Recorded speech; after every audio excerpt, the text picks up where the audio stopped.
Hello students, welcome back to our channel. আমি Moumita ma'am. আশা করি তোমরা সকলে খুব ভালো আছো। স্টুডেন্ট, তোমাদের লাস্টের দিনে আমি অর্ডিনারি বিল বা সাধারণ বিলের উপরে ক্লাস করিয়েছিলাম, কীভাবে বিল পাস হয় তার উপরে। তো আজকে আমি তোমাদের সিলেবাসে থাকা আরও একটি বিল নিয়ে, যেটার নাম হচ্ছে অর্থ বিল বা মানি বিল, সেই অর্থ বিল কীভাবে পাস হয় তার উপরে ক্লাস নেব। ঠিক আছে, তার আগে বলে রাখি যে আমাদের অনলাইন ক্লাসে যুক্ত হতে চাইলে তোমরা আমাদের হেল্পলাইন নাম্বারে যোগাযোগ করতে পারো। আমাদের হেল্পলাইন নাম্বার এখানে দেওয়া আছে কর্নারে দুটো, একটা হচ্ছে 6295916282 আর একটা 7076398606। ঠিক আছে, আমাদের পুরো কোর্স ফি রয়েছে হচ্ছে 999 টাকাতে এবং আমাদের কোর্স চলবে 6 মাসের। তো আজকের টপিকটা যেটা শুরুতেই বললাম যে অর্থ বিল, এটা তোমাদের এসএসসি পলিটিক্যাল সায়েন্স থেকে দেওয়া হয়েছে। তো অর্থ বিল দেখো, অর্থ বিলের ব্যাপারে হচ্ছে কনস্টিটিউশনে দেওয়া আছে এবং অর্থ বিলটা অন্য বিলের তুলনায় কিন্তু এই বিলের যে পাশের যে পদ্ধতি সেটা কিন্তু একটু ডিফারেন্ট। ঠিক আছে, আচ্ছা, তো দেখি এর বিভিন্ন প্রসেসগুলো, অর্থ বিল কীভাবে পাশ হয় পার্লামেন্টে এবং কিভাবে অর্থ বিল আইনে পরিণত হচ্ছে। ঠিক আছে, দেখো অর্থ বিল শুধুমাত্র লোকসভাতে উত্থাপিত হয়। দেখো বাকি বিলের ক্ষেত্রে কিন্তু পার্লামেন্টের যে কোনো একটি কক্ষে বিল হচ্ছে উত্থাপিত হতে পারে, কিন্তু তোমার মানি বিলটা কিন্তু শুধুমাত্র লোকসভাতে উত্থাপিত হতে পারে।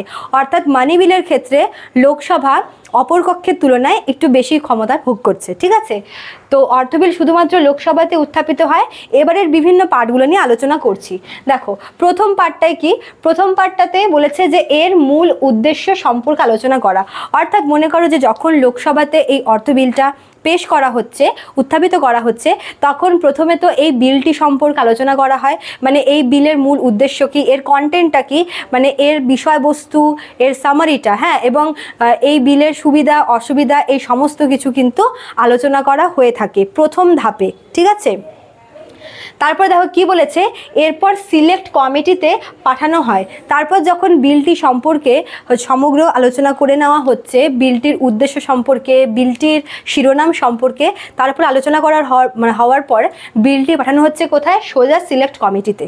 ঠিক আছে, দেখো অর্ডিনারি বিলের ক্ষেত্রেও আমরা দেখেছিলাম যে যেই কক্ষেই হচ্ছে বিলটা উত্থাপিত হোক না কেন, আলোচনা হওয়ার পরে কিন্তু সেই বিলটা যাবে সোজা কোথায়, সিলেক্ট কমিটিতে। তো মানি বিলের ক্ষেত্রেও সেম জিনিসটাই হচ্ছে যে যখন লোকসভাতে মানি বিল উত্থাপিত হচ্ছে, সেই লোকসভাতে মানি বিলটা সম্পর্কে যখন আলোচনা করা হয়ে গেল, তারপরে সেই বিলটি যাবে কোথায়, সিলেক্ট কমিটির কাছে। ঠিক আছে, এরপর সিলেক্ট কমিটিতে কি হচ্ছে, যখন সেই কমিটিতে যাচ্ছে বিলটা, সেখানে বিলটিকে ওই কমিটি কি করছে, যদি কোনো রকমের কোনো আর কি অ্যামেন্ডমেন্ট করতে হয়, মনে করো যে যদি কিছু জিনিস আর কি অ্যাড করার থাকে বা কিছু যদি তোমার বাতিল করার থাকে, মানে বলতে পারো যে বিলটিকে হচ্ছে ভালো করে আর কি কারেকশন করে, বিলটিকে সংশোধন করে আবার হচ্ছে লোকসভায় ফেরত পাঠায় সিলেক্ট কমিটি। ঠিক আছে, তাহলে আমরা প্রথম পাঠে কি কি পেলাম, প্রথমে হচ্ছে বিলটি সম্পর্কে যেই কক্ষে উত্থাপিত হচ্ছে অর্থাৎ লোকসভাতে, প্রথমে বিলটি সম্পর্কে ওই কক্ষে ভালো করে আলোচনা করা হচ্ছে, বিলটির উদ্দেশ্য সম্পর্কে, বিলটি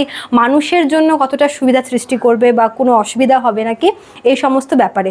তারপর যখন আলোচনা শেষ হয়ে যায়, তখন বিলটি যাবে কোথায়, সিলেক্ট কমিটির কাছে। সিলেক্ট কমিটি কি করবে, সিলেক্ট কমিটি হচ্ছে সেই বিলটাতে যদি কিছু চেঞ্জেস আনতে হয়, সেই চেঞ্জেসগুলো এনে, মানে চেঞ্জেসের সুপারিশ করে তিনি, সিলেক্ট কমিটি সেই বিলটিতে কিছু চেঞ্জেস হলে পরে তার সুপারিশ করে আবার কিন্তু এগেন পাঠিয়ে দেয় লোকসভাতে। এবার দেখো দ্বিতীয় পাঠ, দ্বিতীয় পাঠে কি হচ্ছে, দ্বিতীয় পাঠে এর ধারা এবং উপধারা নিয়ে আলোচনা করা। তোমাদেরকে প্রথমেই বললাম যে মানি বিলের ব্যাপারে কিন্তু আমাদের কনস্টিটিউশনে দেওয়া আছে এবং মানি বিলের সাথে আরও কিছু, মানে এর কিছু ধারা এবং উপধারা ব্যাপারেও কিন্তু দেওয়া আছে। ঠিক আছে, তো দ্বিতীয় পাঠে এই মানি বিলের যে বিভিন্ন ধারা এবং উপধারাগুলি আছে সেগুলো সম্পর্কে আলোচনা করা হচ্ছে। ঠিক আছে, এবং ওই ধারাগুলির ওপরে ভোট গ্রহণ করা হচ্ছে। বুঝতে পেরেছো? তারপর দেখো তৃতীয় পাঠে কি হচ্ছে, তৃতীয় পাঠে সামগ্রিক আলোচনা করা হচ্ছে। ঠিক আছে, আর তারপরে হচ্ছে ভোট নেওয়া হয়। মানে এই 3 নম্বর পার্টটাতে গিয়ে মানে একদম পার্মানেন্টলিভাবে একদম পুরোপুরি A to Z ভালো করে ডিসকাস করে নেওয়া হচ্ছে, আলোচনা করা হচ্ছে, মানে কোনো খামতি থাকছে কি না বা কোনো রকমের প্রবলেম হবে কি না, এই বিলটা নিয়ে কারোর কোনো আর কি অবজেকশন আছে কি না, কোনো ইস্যু হবে না তো, এই সমস্ত ব্যাপারগুলো সামগ্রিকভাবে কিন্তু এই বিলটি সম্পর্কে আলোচনা করা হচ্ছে এবং তারপরে কিন্তু ভোট নেওয়া হয়। ঠিক আছে, যে কতজন সদস্য এই বিলটির পক্ষে আছে এবং কতজন এর এর বিপক্ষে আছে। তো তারপরে বিলটির যখন আর কি একটা নির্দিষ্ট সংখ্যার সদস্যের সম্মতি পেয়ে যায়, তখন এই বিলটা চলে যায় কোথায়? অপর কক্ষে, অর্থাৎ রাজ্যসভাতে। ঠিক আছে, মানে এতটুকু হচ্ছে তোমার লোকসভার কাজ শেষ। আবার ফার্স্ট থেকে বলছি কি কি ছিল লোকসভাতে যখন প্রথম বিলটা উত্থাপিত হচ্ছে, তখন সেই বিলটি সম্পর্কে প্রথমে আগে একটু এর যে মূল উদ্দেশ্য সেটা সম্পর্কে আলোচনা করা হচ্ছে। ঠিক আছে, তারপরে সেই বিলটি যাচ্ছে কোথায়? সিলেক্ট কমিটির কাছে। সিলেক্ট কমিটি সেই বিলে কিছু চেঞ্জেসের সুপারিশ করে আবার লোকসভায় পাঠাচ্ছে। তারপরে লোকসভাতে সেই বিলটার বিভিন্ন ধারা এবং উপধারা সম্পর্কে আলোচনা করা হচ্ছে, এবং তারপরে সেই বিলটি সম্পর্কে আরও ভালোভাবে আলোচনা করা হচ্ছে, সামগ্রিক আলোচনা করা হচ্ছে এবং মেম্বারদের ভোট নেওয়া হচ্ছে।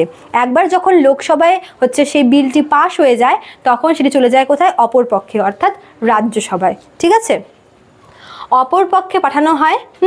এবং রাজ্যসভা, হ্যাঁ এখানে একটা কথা বলে রাখি, মানি বিলের ক্ষেত্রে কিন্তু রাজ্যসভার কোনো ভূমিকা নেই। ঠিক আছে, রাজ্যসভা কেবলমাত্র সুপারিশ করতে পারে। মানে আমরা যেরকম আগের বিলটার ক্ষেত্রে দেখেছিলাম যে সেখানে রাজ্যসভাকেও কিন্তু সেই বিলে সম্মতি দিতে হবে।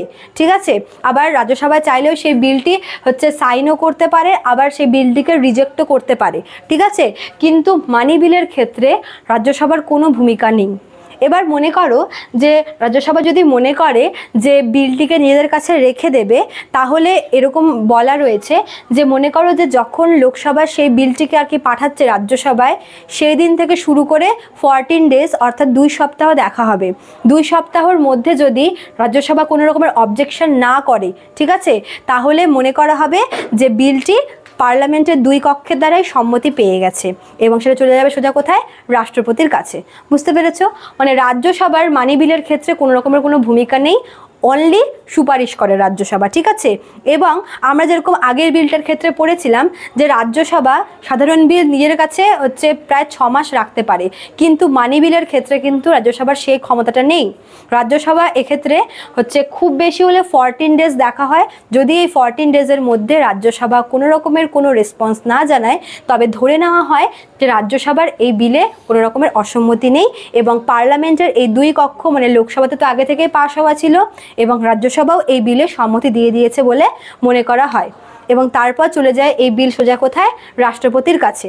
ঠিক আছে, রাষ্ট্রপতির সম্মতির প্রয়োজন হয়, কেননা রাষ্ট্রপতির সম্মতি ছাড়া কোনো বিল আইনে পরিণত হয় না।